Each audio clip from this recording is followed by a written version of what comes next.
Hello. Good morning, Charlie. Good morning. Welcome to episode 7. Here this morning we're doing self-pity, and we're going to have a little fun.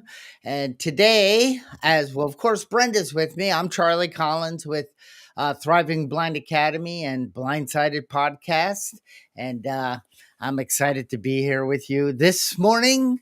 And Brenda? Hi, everybody. My name is Brenda Hayden, and I am the founder of Time for a 10. We're an emotional awareness coaching service, and we teach people how to deal with day-to-day disturbances and to reveal and change their conditioned thinking. Hi, Lucas. Hello. Hi, my name is Lucas Northern, and I'm a human being who's very happy to be here. Who also has a master's in speech pathology. I sure do.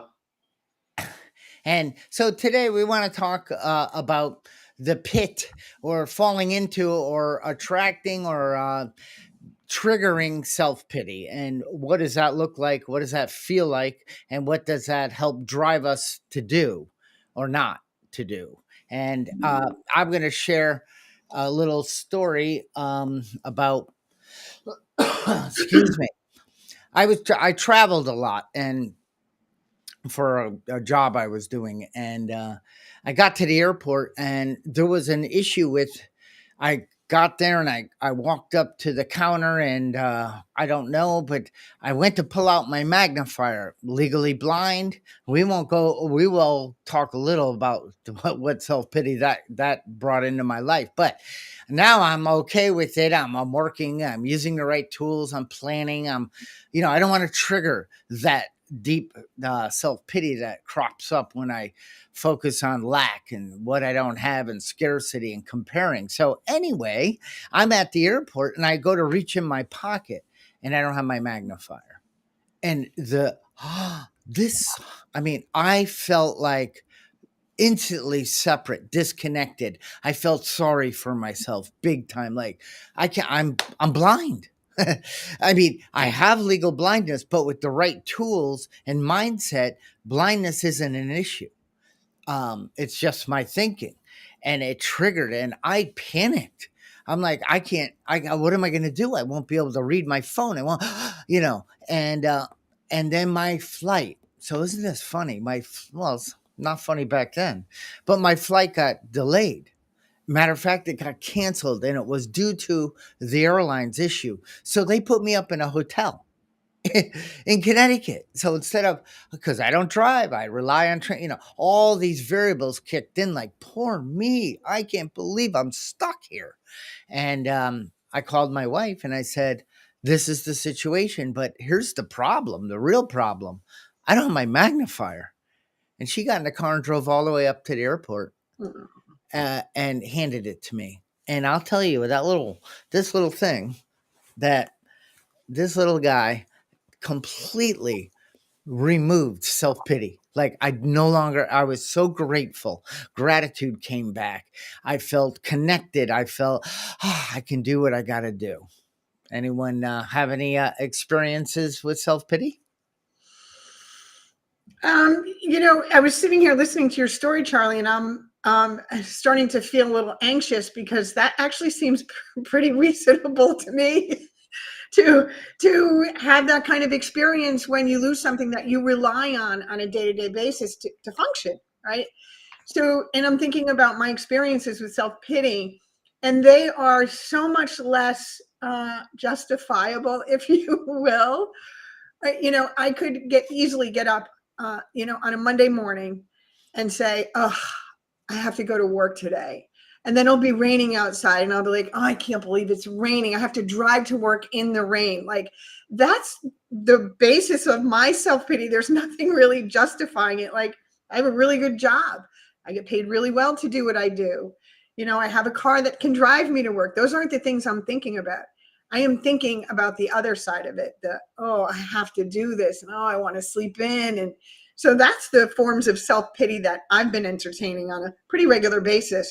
I can reel it in now, but we'll talk more about, where that comes from and why later. But that's how I experience self-pity. It's really the Ain't It Awful Club, and I'm a victim.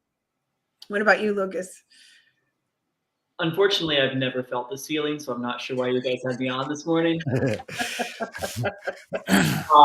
No, I have felt varying degrees of self-pity my whole life. And sometimes, it's been things that, things that are very true, things that are very painful. And then sometimes I felt sorry for myself for things that like I've just made up in my own mind. For me, I think it started because like as a kid, like I had a rough childhood. My father died of a drug overdose, and I went in and out of homes, and I spent my whole life feeling sorry for myself and just thinking that the world owed me the love, the peace, the prosperity that I felt that I had been denied. That my problems, like Charlie, you may have problems with your magnifying glass or whatever, but my problems are 10 times better or 10 times worse.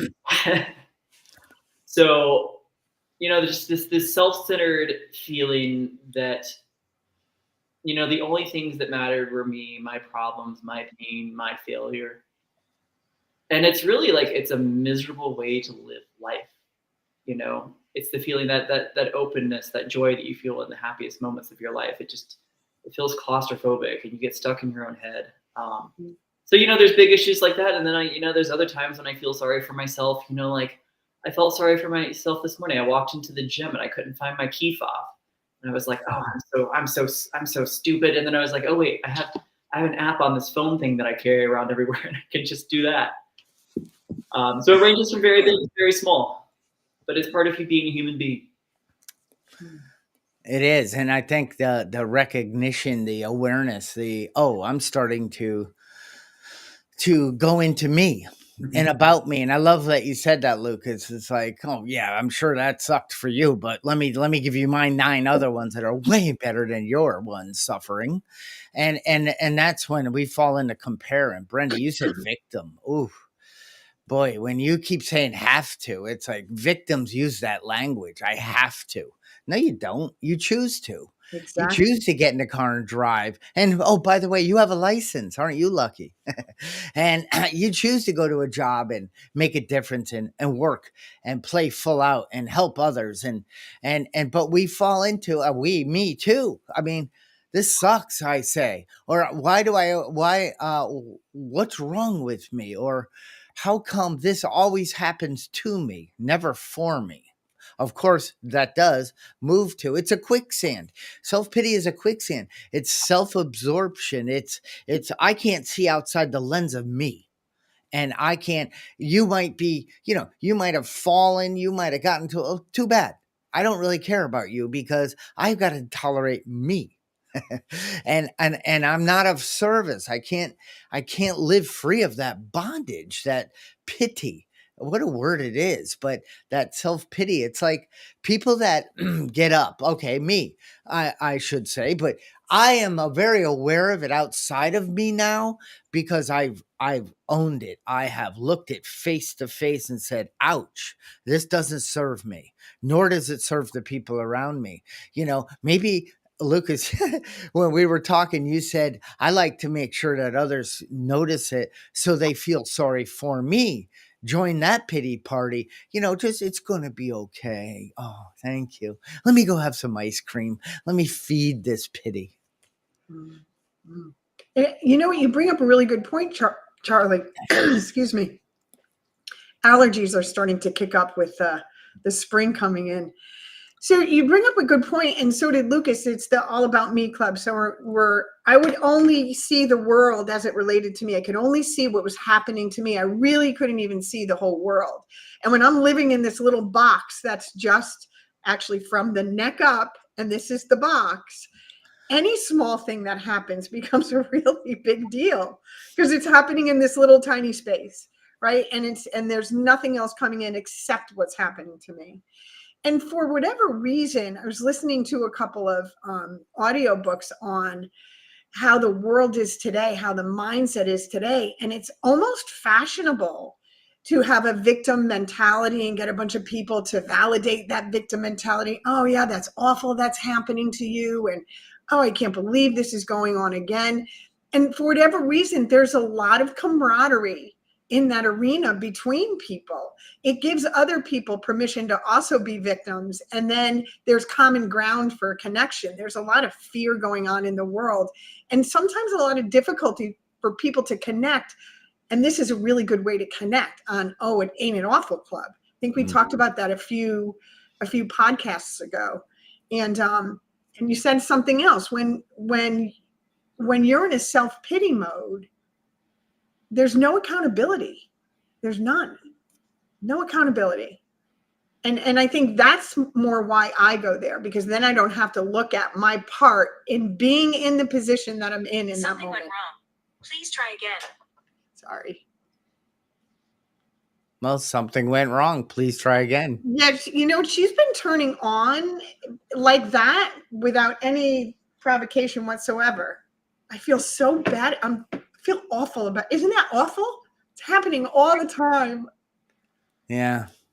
That's a joke on self-pity, Charlie. I know. We were going to start having the pity party for you. Here we are. Welcome to the pity party.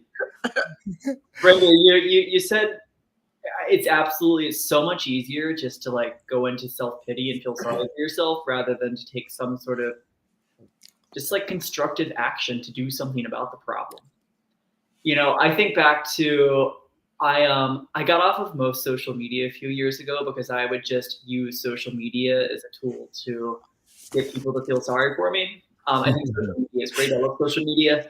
But for me, I would often be like, oh my gosh, my job is hard, and then I would just sit there and wait for these little comments to come in with like people being like thinking about you, praying for you, you're so strong, you're so smart. And these like little hits of dopamine would hit as I got external validation from people. And because I never like in these moments, like I'm not really viewing people as like, individuals with their own histories and challenges and strengths. I'm basically just viewing them as tools to make me feel better. Yeah.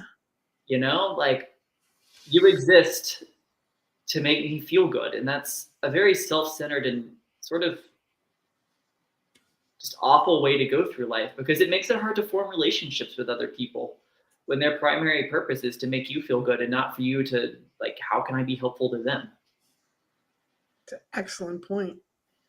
And we did that last week. We did I'll be happy when. Yeah. You validate me. You pray for me. You let me know that I'm on the right path of suffering. Thank you for validating that. And Brenda, you have another name for the Ain't It Awful Club. Yeah, the itty bitty committee. Yeah. Or the sandbox. I mean, take your pick. There's so many ways to play in the Ain't It Awful Club. So many ways. No, sorry. And Lucas, you were talking about responsibility, having the ability to respond to the way I feel. And do I know that the way I feel comes from the way I think? And do I know the way I behave comes from the way I feel and think? And do I have the ability to think greater than I feel? Yes. What are 3 things we have complete control over? The way we think, how we behave, and how we feel. And that's not fun knowing that. At first it wasn't. It's like, what? I've been blaming all my life. God made me this way. Too short, not smart enough. I wasn't able to go to college because smart people with good eyesight go there. I can't drive. I can't figure things out. This is always happening to me. I can't handle my liquor. Oh my God, everything I ever approached, I failed miserably at.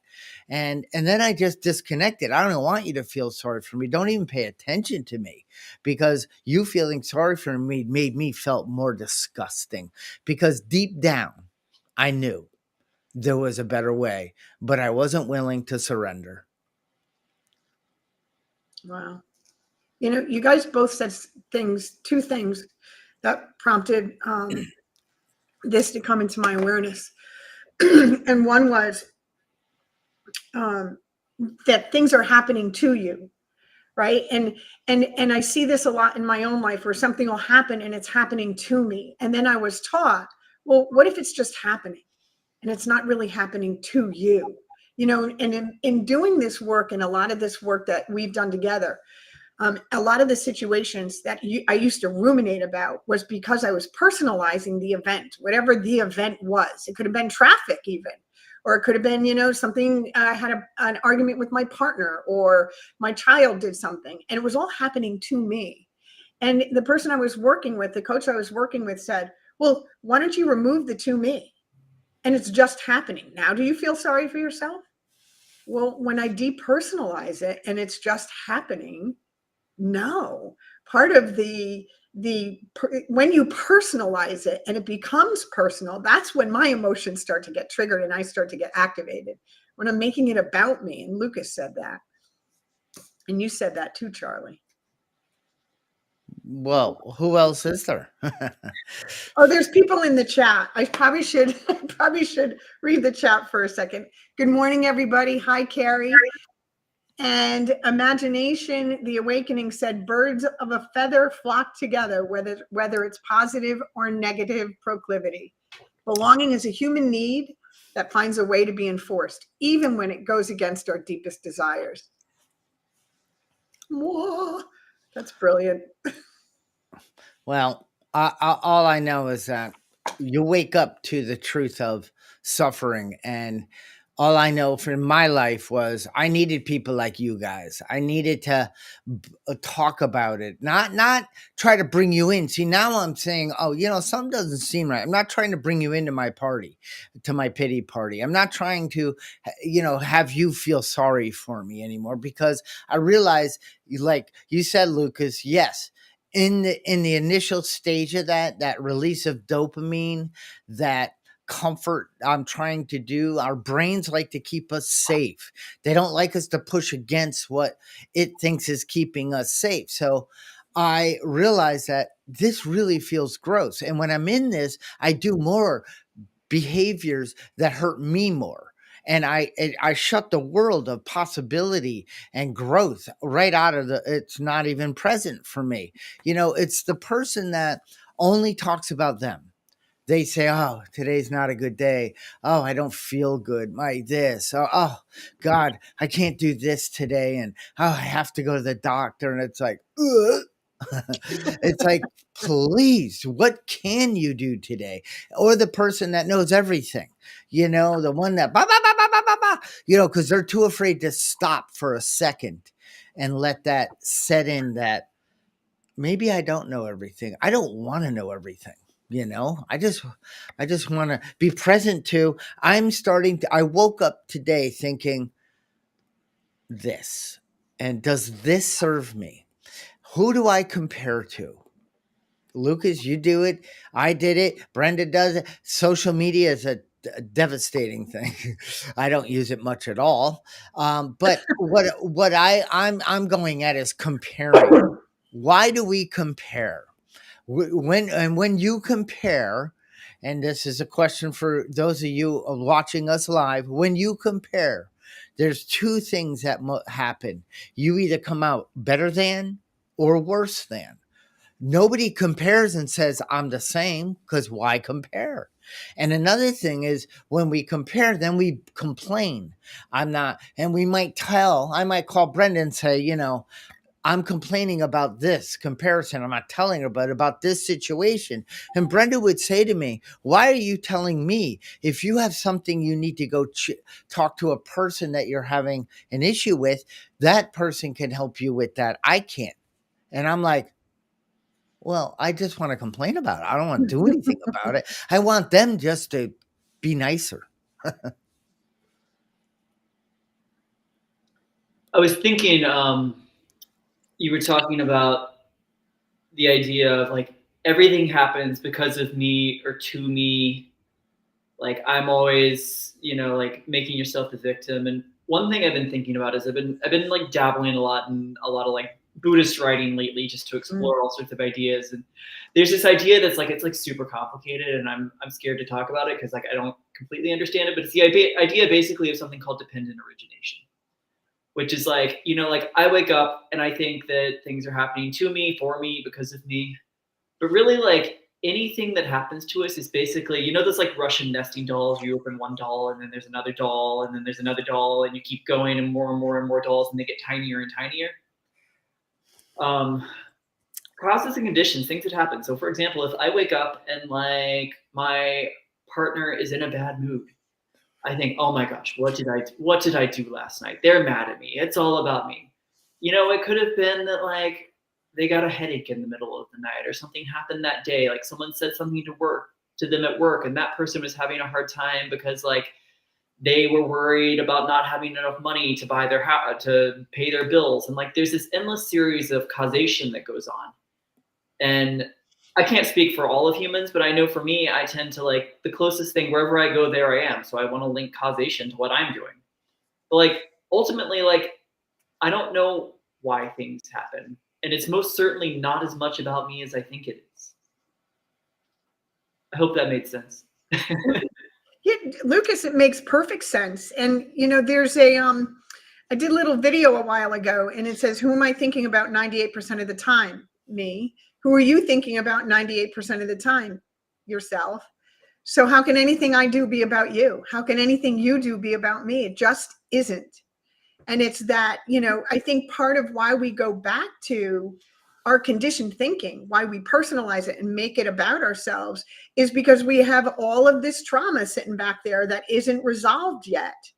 And until we, are willing to pause, process, and proceed with purpose, which is to say, until we're willing to look at those things that are driving the self-pity, the automatic going to self-pity, it's about me, it's happening to me.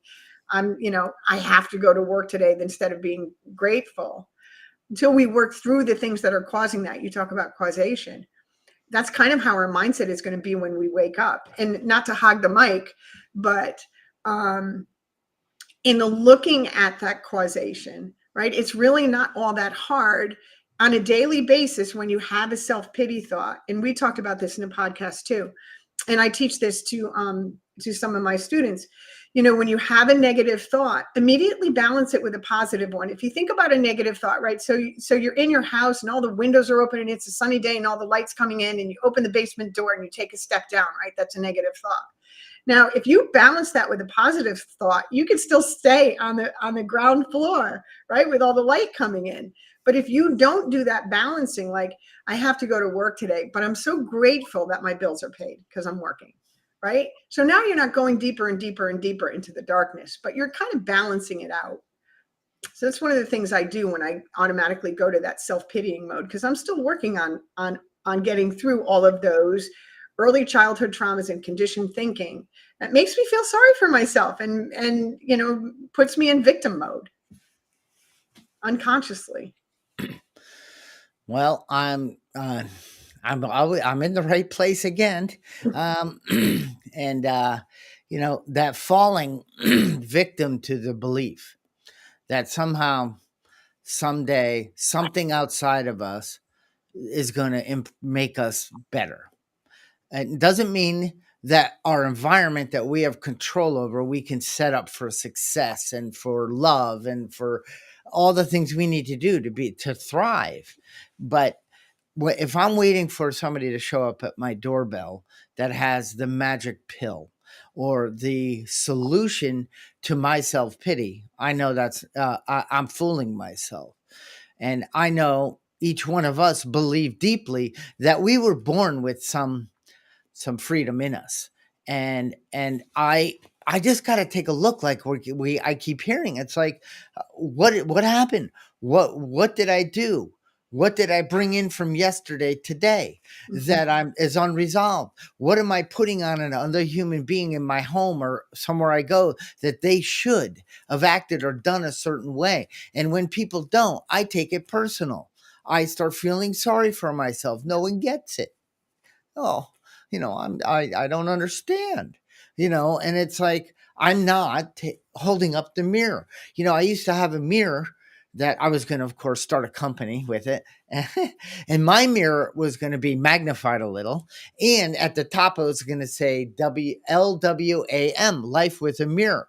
When I am disturbed, when I am feeling sorry for myself, when I am pissed off, when I am not congruent, or when I don't feel this connection, when I'm not freed of the bondage of self, I need to pick that mirror up and look straight at it and say, how can I? What is unresolved in me? And like Brenda, you said, it could be from uh, years of whatever, but at least by asking the right questions, you will start getting the right answers. So can I share a quick story? So when I was doing this work about what you're talking about is challenging your reality. That's what you're talking about, is, putting the mirror up in front of yourself. So when I was practicing this work, and because I became aware through doing the work that most of the thoughts I was thinking were not based in reality. So what I was taught to do is, when I have one of these thoughts, is challenge it immediately. And I would say out loud, that's not true. That's not true. Because that itty bitty crappy committee was going 24/7. And it would tell me things in my head that just weren't true. So I'd walk around the house saying, that's not true. That's not true. That's not true. That's not true. And my kids thought I was losing my mind. But by getting it up and out, right? By challenging what my brain was telling me and saying out loud, that's not true, there was a shift in my thinking. And it's interesting. I mean, I used to, until a few years ago, until I did, the same work. I thought every thought that I had was more or less true, Right? and then everyone else's thoughts and actions and beliefs were like they were living in la la land. They were drinking some sort of Kool-Aid that and they didn't know they were drinking the Kool-Aid, and I felt sorry for them in addition to feeling sorry for myself. But when you sit down and objectively look at it and ask for help from other people, from the universe, when I took time to, meditation was a big piece of this for me too. Just sitting down and getting some distance from my thoughts. It's almost like a little drone going like 30 feet above, and just like watching my thoughts like float by and not getting hooked, trapped, compelled, or attached to them, and slowly beginning to realize that like maybe this world that like seems so certain, maybe it's not as certain as it seems. And once I began to crack that door open, now like a ridiculous thought comes into my head, like when like I have like an ache in my back and I'm like, okay, like I'm not gonna be walking in like a week. Like sometimes it's silly like that, or like now I can like laugh at it sometimes, but it used to be, like hypochondria was always a big one for me. Like I used to like I remember this one time that like I had like and COVID was really bad. Like I would get a sniffle and be like, okay, this is not good. I need to find my will. It's in a box somewhere. But all of that to say, once you begin to have some distance from your thoughts, and there's so many ways to do it. For me, a big portion of it was meditation, talking to other people, getting to realize the fallacy of your thoughts and really the fatality. That's the beginning of opening the door to, really beginning to have some freedom from the self-pity that we've been talking about. Paying attention. Yeah. Paying attention to your thoughts. Shining a light, right? Shining a light on them and saying, wow. Yeah. What I'm hearing over and over and over is, don't believe what you think, but think what you believe. And that was a quote I did years ago. And and if what you believe isn't serving you, then get new beliefs. And that's possible. I used to believe I was stupid. I don't believe that anymore. But it likes to say hi every so often. I believe that I was less than because my eye disability. I don't believe that anymore. I have huge other areas of life that I thrive in, probably because of that. I'm more aware in certain areas. I don't know. I don't need to figure it out anymore, but I do question my thoughts. Is that true? Who would I be without that thought? Well, that's not fair. I'm not willing to let go of that one yet. You be quiet. And whoever you is me. And, and I love that. It's like, is this true? Yeah. And it's important did I interrupt you, Charlie? I'm okay. You sure? I'm positive. Okay. Is this true thing and challenging your reality and questioning your thoughts. A conditioned mind can't fix a conditioned mind. So we have to do this work with somebody else who can challenge our reality system. Because I know for myself, I would convince myself I was right, because really that's all I wanted to be, was right. I was sitting with somebody recently and it was her birthday and it was raining outside. And she says, I can't believe it's raining outside. It rains every year on my birthday. And I said, oh, really? And she said, yeah, I just can't believe it. And I said, well, where were we last year on your birthday? And she stopped and she paused. She goes, oh, we were in New York City. I said, what were you doing? Well, we were walking around. And what did we do? Well, we bought sneakers. I said, where were we the year before? Another sunny day story. Where were we the year before? Another sunny day story. So does it always rain on your birthday? Like, and it was that automatic. Oh my gosh, it always rains on my birthday. And now she would not have gotten to that on her own. So I just can't stress the importance of having a Charlie or a Brenda or a really good friend like Lucas, right, in your life to help you navigate challenging that belief system. Would you guys agree with that? Absolutely. Yeah, I used to go to people like if I was having some sort of problem, like say like I don't know, Charlie said something mean to me, and I'd come up to Brenda and I'd be like, "Can you believe what that Charlie said to me? Like, I think he's doing this because he's a bad person, and like, I can't handle this right now because I have X, Y, and Z going on." And yeah, just like going to people to basically get like support for like whatever lies are brewing and manifesting in my crazy little brain. But it's a real gift and a privilege now to have people in my life who I can go to. So if I go to Brenda now and be like, "Can you believe what Charlie did to me?" and have someone maybe guide me to, seeing that those things that I think are so certain aren't so certain after all. Yeah. And it's a real gift to have that connection with other people and have people who you can have those genuine conversations that are, rooted in truth and humble inquiry and all of those sort of things. Yeah. Why does this always happen to me? And I can't believe it's raining today. And oh God, it's 63. I want it to be 67, then I'll be happy. And it just feels like the weight of the world is this pity party I'm forming. And Brenda, you said something that really triggered me and triggers. I know I used to hear triggers are don't go down that path, but now I do very much so because I see how I can trigger a certain way of thinking, and it's not because of outside of me. It's because I had a plan that it should have been different. I went into something and I wasn't able to notice that I'm getting uncomfortable because people are being people. People are talking the way people talk. People are not. They did not get up this morning thinking, how could we disrupt and irritate Charlie? Because that brings joy to us when we see him feeling sorry for himself and not fitting in and wanting to give up. And I mean, I can go the quicksand when I get in it. Oh my Lord, it activates quickly, and I can build such a paradigm of this of self-pity that then I laugh at myself. Oh my gosh, you are going to go down that path. So I what is the thought? It's I am in control. You must obey me. You may not intrude where you do not belong. Now, I'm not talking to somebody. I'm talking consciously to my subconscious who's trying to push up the old me that tries to run the show, but really steps into the quicksand. And then I said, no, like you were saying, Brenda, I want to go down there. I want to play in that arena. I want to get in that sandbox of poor me, but I'm not, because it doesn't serve me and it doesn't serve anyone else. And I like to ask you guys and people on when we do this every week, what is the number one fix to self-pity? Anyone got an answer? The answer is in the question, part of the answer. So get rid of self.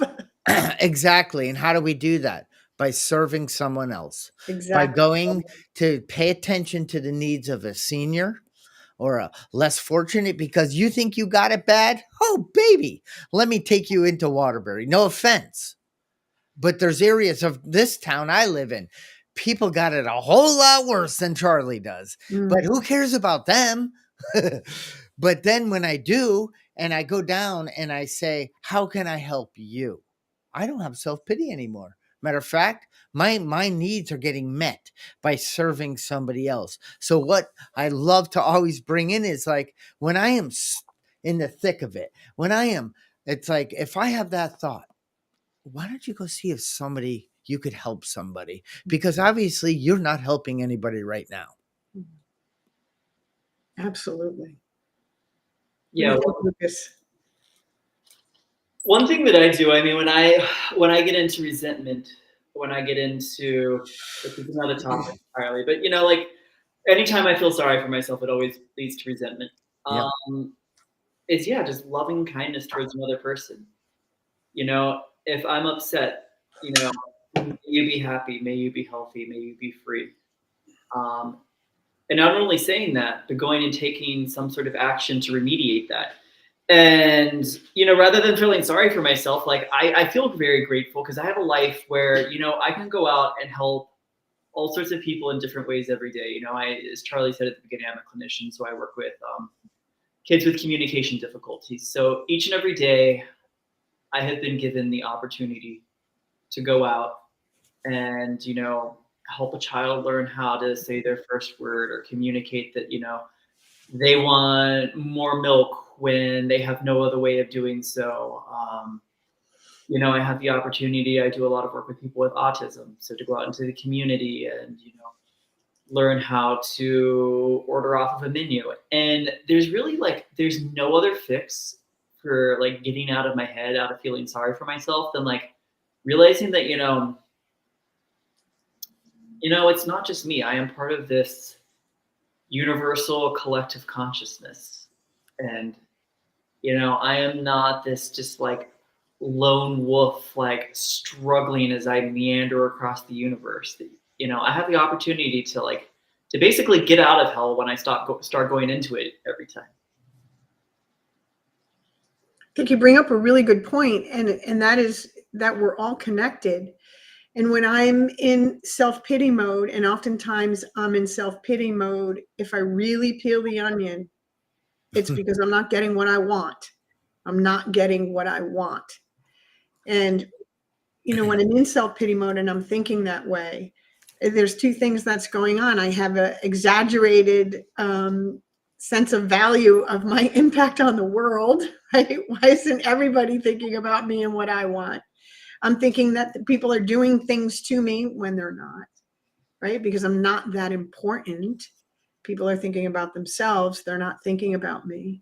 And then you talk about being of service to others. Like that is the way to get out of it, because then I get out of that box that I'm in. I'm in the neck up. I'm not in my heart. And when you're being of service to other people, you get out of your head and that itty bitty committee that's up there, and you get into your heart and you actually share your authentic self with that other person. And when I'm doing service with somebody else, and I don't know why it works this way. I have no idea why it works this way, because it doesn't work this way in the rest of my life, but I have no expectations of anything in return. I'm not keeping score when I'm being of service. I don't know why it works like that, but it does. And I always go away feeling there's just no better feeling. No better feeling. I agree. Me too. I couldn't even go to keeping score. Yeah, keeping score. You know what's beautiful? I can make mistakes. I can say wrong words. I can trip. I could trip over a step. I can bump into something. I can go to grab my coffee, but it's somebody else's. And I can laugh at all that now. That stuff would cripple me in the old days. Yeah. That stuff I can't ever go to this meeting, this place. I can't do this ever again in my life because I made a little mistake. And it's because I'm a loser and I'm blind. It's like that labeling, and that guy he doesn't rear his head, but little steps of him try to come back because he wants, I don't know if they want to bring me back to that day, that part of me, those parts of me that I've done a lot of work on healing. Brendy and Lucas, you guys, this level of service. Why don't we have a scoreboard? Why aren't we self-seeking, looking for something in return? You need to have that parade. Please post on social media how great I am. None of that even enters my consciousness, because I think it's a total connection to the quantum field of love and Yes. the universe. And it's not about me anymore. It's about the collective. It's about a bigger vision than I can ever even see come to reality in life. But I want to be a part of making it possible. It's home. It's home. That space is home. And I think we've all had these moments throughout our lives too. Like I'm thinking like just an example. So like I went to Acadia National Park last summer, and I remember sitting out there on the beach and just like seeing the stars above me and like feeling so small in that moment, like feeling like, like nothing really matters because I'm like, one person among I don't know, what are we up to, 7.5 billion living on this tiny planet, that there's trillions of these planets scattered across the universe, and then just feeling so small. And then like I go and like, go to a meeting and like trip over someone's chair and spill my coffee, and like my world is falling apart. Like it's funny like how you can have these moments of insight, you can have these moments of clarity, you can have these like deeply spiritual moments, and then toggle back into self so quickly. But, like we were talking about, we have tools for a way out once we start going into the basement, once we start going into hell, once we start going, wherever we're going, whatever not good place that we're going into because of self-pity. And you bring up a really good point, Lucas. We have these moments. And so what I do with the moments now, and I never used to do it, but I've been doing it for the last couple of years, is I write them down. So at the end of the day, I go revisit those moments. And then I used to talk about keeping a miracle book. Anytime a miracle happened, I wrote it down in a book. And it would be something as simple as thinking about a cardinal, because I have this thing with cardinals, and then one appears in the tree, right? That's a miracle. I write it down. And when I have those self-pitying days, I can flip through that book and say, yeah, or even to the previous day when I've written down something beautiful that's happened, a connection that's happened, an experience I had. And I can read it and remember it. And it takes me right out of self-pity. We're all energy, and our thoughts are energy, and our thoughts, when we have them, it's an electrical, but it also goes outside of us. So if you've ever been in line and somebody like turns around because you're like, hurry up. I mean, what the hell is wrong with you? I gotta be somewhere. I don't know where, but just hurry up. And I'm thinking ill feelings about that person. Okay, maybe I'm a bad person. I'm the only one who does that, but I don't think so. And that person turns and kind of looks at you like, I'm feeling some negative energy with you behind me. What is going on? But anyway, so we have that, right? We have that ability to think love, to send out compassion, and to be around. And when I'm in self-pity, I am not projecting kindness, tolerance, patience. I'm projecting me, and me that is coming from a place of poor me. And poor me is a negative energy, and it doesn't serve anyone. So we're coming near the end, and it's like, recognize, kind of, don't beat yourself up. You're not alone, as you can tell. We're here, and there's coaching, there's people, there's questioning process. Is this true? Do I want to go down this path? Has it served me in the past to only think about me and my issues, my problems, which really in the long run aren't that big? But I magnified the out of stuff without my magnifier.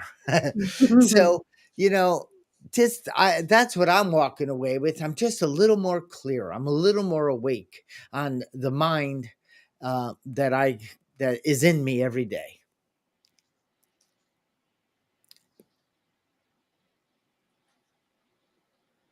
Did it freeze?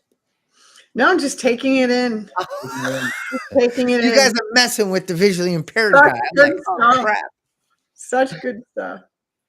Yeah, I mean, as part of my healing journey that I went on, I sat down, and for a year I basically wrote down every single sort of negative thought that I had about myself, about other people, many of which contain self-pity. And every single one of those thousands of thoughts had a dozen lies attached to them. And to just sit down and see the pattern of the just like the fallacy of every single like poor me thought. Because once I start thinking poor me, you know, like we've been talking about the whole time today, I mean, it becomes me, and it doesn't become you. You know, if I walk through my life, you know. So one more thing about the work the work that I do. So I work with kids, like I said, I work with kids with autism, and the word autism comes from, I think it's Greek and Latin. I should know this, but it means autos, meaning self. And the idea that you're sort of trapped in yourself, and a lot of the work that I do with people with autism is like working on like perspective taking, theory of mind, what are other people thinking about, but I digress. So a student that I work with has an issue where if I go in and I take someone else from the room, he begins screaming, "What about me? What about me? What about me?" And I always, and you know, like sometimes throwing chairs and doing stuff like that, but and I always, you know, like in my head, I always thought, this is ridiculous. Like, why are you overreacting? But, you know, upon reflection, I started thinking, and I was like, I've really spent my whole life in every single instance going, "What about me? What about me? What about me?" And, you know, sometimes not throwing chairs, but I've actually done things, and this is another story for another day, that are far more ridiculous than throwing chairs while screaming, "What about me?" Mm. But the question I should be asking is not what about me, it's what about you? I've been asking the wrong question the whole time, and it really took a year of like looking at the patterns in my thinking to have that realization. Mm. Mm. You know, I think part of what goes on in the world is this theme of separation. We're separate from God, we're separate from ourselves, we're separate from other people. And when we behave in that way, like, what about me? What about me? What about me? It's really part of that conditioned thinking that everybody's separate and we're not connected. And I think part of what we're saying here with service, and what you realize by doing that work, is there's connection that happens when we're in that space. And that is our natural state, is to be connected to one another and helping one another get through life together. And I'm feeling it right now. Yeah. All right, peeps. Let's bring this podcast to an end. And Brenda, you kept your eye on the not the podcast. That's what this is, the chat thing. Actually, I did not today, Charlie. Thank you, everybody who came. I'm sorry that we didn't engage with the chat today. My bad. I made a mistake. We will catch up with you next week for sure. Lucas, we'll talk about Brenda later. All right. And right, thank you, Lucas. Call me and we'll gossip about Brenda when we're done. Yeah. I love you anyway. But I appreciate both of you. Lucas, thank you so much for coming in, taking time, and being transparent, vulnerable, and honest with us. That's what really triggers us all to move from to. And two is more freedom from the bondage of that self that we wake up with every day. Yeah, thank you. Thank you for asking me. It's a real privilege to be here. All right, everyone. Peace Thank out. You, See you, Brenda. Bye. Bye-bye. Bye.